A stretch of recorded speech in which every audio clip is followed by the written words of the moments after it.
എൻ്റെ കാലിനിട്ട് ഒറ്റ കൊത്ത്. രാവിലെ തന്നെ ബാൽക്കണിയിലൊക്കെ പോയി കുറച്ച് സമ്മർ കാഴ്ചകളൊക്കെ കണ്ടിട്ട് തുടങ്ങാമെന്ന് വിചാരിച്ചു കേട്ടോ. ഇന്നത്തെ productive day in my life. First thing in the morning ഒരു വർക്കൗട്ട് വെച്ചിട്ട് ഡേ സ്റ്റാർട്ട് ചെയ്യുമ്പോൾ എനിക്ക് പലപ്പോഴും ആ ഒരു ദിവസം ഭയങ്കര പ്രൊഡക്റ്റീവായിട്ട് പോകുന്നത് പോലെ എനിക്ക് ഫീൽ ചെയ്തിട്ടുണ്ട്. എനിക്കൊരു അബദ്ധം പറ്റി ഗൈസ്. സാധാരണ ജനാലുകൾക്ക് 2 ഡോറല്ലേ ഉണ്ടാവേണ്ടത്, ഇതുണ്ടോ 1 2 3. ഈ രണ്ടാമത്തെ ഡോറ് 2ആയിട്ട് സ്പ്ലിറ്റ് ആയിപ്പോയി. എന്ത് കുന്തോ ഇങ്ങനെ അടച്ചേക്കാം. ഈശ്വര കത്തണേ. ഇപ്പം സമ്മർ സ്റ്റാർട്ടായതുകൊണ്ട് വർക്കൗട്ട് കഴിഞ്ഞാൽ ഞാൻ കുറച്ച് നേരം പുറത്തേക്ക് നടക്കാൻ ഇറങ്ങും കേട്ടോ. അപ്പം ഞാൻ സ്ഥിരം കാണുന്ന കാഴ്ചകളാണ് ഇതൊക്കെ. സമ്മറിൽ സ്വീഡനിൽ കാണുന്ന ഒരു ഭംഗി ഞാൻ വേറെ ഒരു സ്ഥലത്തും കണ്ടിട്ടില്ല. ഞാൻ ഇവിടെ സ്വീഡനിൽ വന്ന ടൈമിൽ വിൻ്റർ ഉടനെ സ്റ്റാർട്ട് ചെയ്തിട്ടുണ്ടായി. അപ്പോൾ പുതിയ കൺട്രിയിൽ വരുമ്പോൾ ഉള്ള ചേഞ്ചസും പിന്നെ ചെറിയ രീതിയിലുള്ള ഒരു വിൻ്റർ ഡിപ്രഷനൊക്കെ ഫേസ് ചെയ്തിട്ടുണ്ടായിരുന്നു. പക്ഷെ എൻ്റെ ലൈഫിൽ ഞാൻ ആദ്യമായിട്ട് സ്നോ കാണുന്നത് ഇവിടെ വന്നപ്പോൾ ആട്ടോ. സ്നോ വീണ് കിടക്കുന്നത് കാണാനും ഒരു പ്രത്യേക ഭംഗിയാണ്. നിങ്ങളിപ്പോൾ ഈ കാണുന്നത് ഒരു ഫ്രോസൺ ലേക്കാണ്. സമ്മറിൽ ഇതൊരു സാധാരണ ലേക്കാണ്, പക്ഷെ വിൻ്റർ ആവുമ്പോൾ ഇത് ഫ്രീസ് ആവും. ഇതിൻ്റെ മുകളിൽ കൂടെ നടക്കാൻ പറ്റും. ഒട്ടുമിക്ക യൂറോപ്പ് രാജ്യങ്ങളെ പോലെ സീസണൽ ഡിപ്രഷൻ റിയൽ ആണെന്നും സൂര്യൻ്റെ ഇമ്പോർട്ടൻസ് നമ്മുടെ ലൈഫിൽ എന്തോരം ഉണ്ടെന്ന് വളരെ എവിഡൻ്റ് ആയിട്ട് കാണിച്ചു തരുന്ന ഒരു രാജ്യം കൂടെയാണ് സ്വീഡൻ.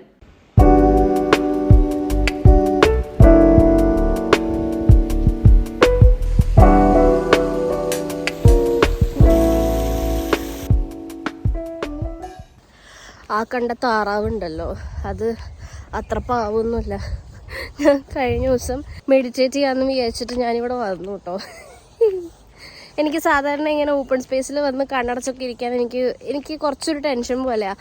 പ്രത്യേകിച്ച് പുതിയ സ്ഥലങ്ങളും കൂടെ അല്ല. അപ്പം ഈ ആൾക്കാരുടെ ഫുഡ് സ്റ്റെപ്സൊക്കെ കേൾക്കുമ്പോൾ എനിക്ക് അത്യാവശ്യം ടെൻഷൻ വരും. അപ്പം എനിക്ക് ഫോക്കസ് ചെയ്യാൻ പറ്റില്ല. അപ്പം ഞാൻ കഴിഞ്ഞ ദിവസം ഇതെല്ലാം ഞാൻ മാറ്റി വെച്ചിട്ട് ഞാൻ ഇവിടെ വന്നിരുന്ന് മെഡിറ്റേറ്റ് ചെയ്യാൻ വേണ്ടി കണ്ണടച്ച് ഞാനൊരു ശ്വാസം എടുത്തപ്പോഴേക്കും തന്നെ എൻ്റെ കാലിനിട്ട് ഒറ്റ കൊത്ത്. ഞാൻ എന്നിട്ട് കണ്ണ് തുറന്ന് നോക്കിയപ്പോൾ 3 താറാവ് കുരുട്ടുകൾ അവിടെ നിന്നിട്ട് എൻ്റെ മുഖത്തേക്ക് നോക്കി ഇങ്ങനെ നിൽക്കണു. കുരുട്ടുപിടിച്ച സാധനങ്ങൾ.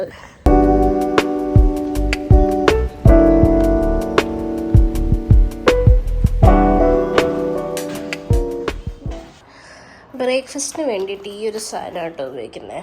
ഇത് എന്താണെന്ന് ചോദിച്ചാൽ ഇവിടെ ഒരു സ്വീഡിഷ് സംഭവമാണെന്ന് തോന്നുന്നു. ദിസ് ഇസ് ഒരു ക്രാക്കർ പോലെയാണ്. ഇത് ഇങ്ങനെ ഇരിക്കും.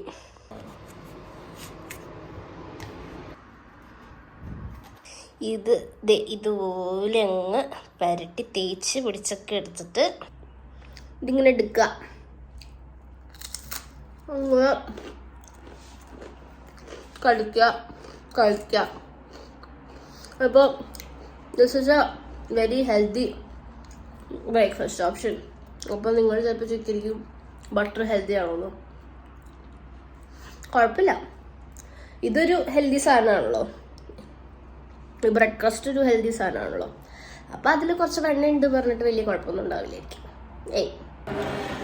ഒന്ന് കാപ്പിയിൽ മുക്കി കഴിച്ചാൽ അങ്ങനെ ഉണ്ടാവുമോ?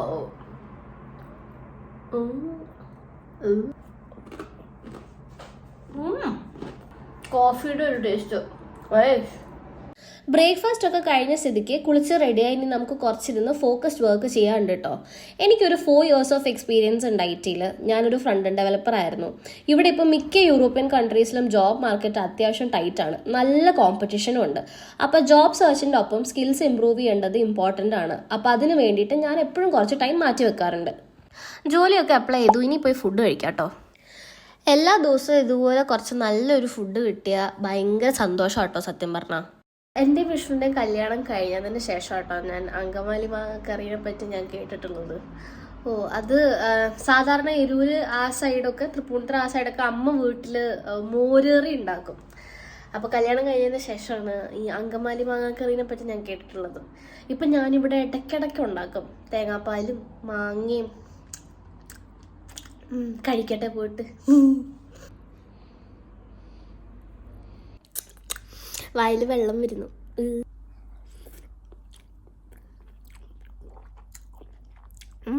അത് കഴിഞ്ഞ് കുറച്ച് നേരം കൂടി ഇരുന്ന് പഠിച്ചപ്പോൾ എൻ്റെ തലയുടെ വെളിവ് പോന്നു എന്ന് തോന്നിയപ്പോൾ പിന്നെ ഒന്നുകൂടെ പുറത്തേക്ക് നടക്കാൻ ഇറങ്ങി ഞങ്ങൾ. അപ്പം ഞാൻ നേരത്തെ പറഞ്ഞു നിർത്തിയത് മറ്റേ സമ്മർ വിശേഷങ്ങളെ പറ്റിയായിരുന്നില്ലേ. സ്വീഡൻ്റെ ഏറ്റവും വലിയൊരു പ്രത്യേകത എന്താണെന്നറിയോ? ഈ ഭംഗിയൊക്കെ എക്സ്പീരിയൻസ് ചെയ്യാൻ വേണ്ടിയിട്ട് ഒരുപാട് ക്യാഷ് കൊടുത്ത് കുറേ ദൂരമൊന്നും ട്രാവൽ ചെയ്യണമെന്നില്ല. ഒരു 5 മിനിറ്റ് പുറത്തേക്കൊന്ന് നടക്കാൻ ഇറങ്ങിയാലും കുറേ കാഴ്ചകളൊക്കെ അവിടെ തന്നെ കാണാൻ പറ്റും. ഇപ്പം സമ്മർ ആയതോടെ രാത്രി 10 മണിക്കൊക്കെയാണ് സൺസെറ്റ്. സമയം പെട്ടെന്ന് പോകുന്ന പോലെ തോന്നും. ഞാൻ നേരത്തെ കാണിച്ച ഒരു ഫ്രോസൺ ലേക്ക് ഇല്ലേ, ആ ലേക്കാട്ടോ നിങ്ങളിപ്പോൾ ഈ കണ്ടുകൊണ്ടിരിക്കുന്നത്. ഈ കാഴ്ചകളുടെയൊക്കെ ഒരു 70% ഭംഗി മാത്രമേ എനിക്ക് ക്യാമറയിൽ വരുന്ന പോലെ ഫീൽ ചെയ്യുന്നുള്ളൂ. കാരണം എനിക്ക് പറഞ്ഞറിയിക്കാൻ പറ്റാത്ത അത്ര വിധം ഭംഗിയാണ് സ്വീഡന്. അപ്പോൾ വേറെ ചില വിശേഷങ്ങളായിട്ട് കാണുന്നത് വരെ ടാറ്റാ, ബൈ ബൈ.